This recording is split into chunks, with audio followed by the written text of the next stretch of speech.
Nagsagawa ng talakayan ang Kawayan Component City Police Station sa mga estudyante ng Kawayan City National High School Marabulig Extension. Kabilang rito ang RA 8353 o Anti-Rape Law, paggamit ng ipinagbabawal na gamot at masamang epekto ng paninigarilyo at paggamit ng vape.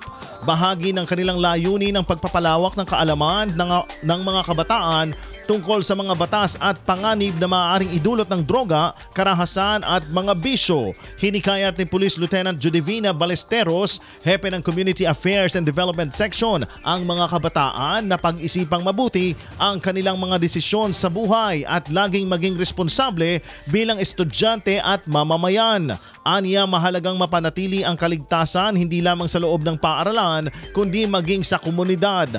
Dagdag pa niya, paiigtingin pa ng kapulisan ang ugnayan sa mga mamamayan, partikular sa mga kabataan upang magsilbing gabay tungo sa mas ligtas na kinabukasan.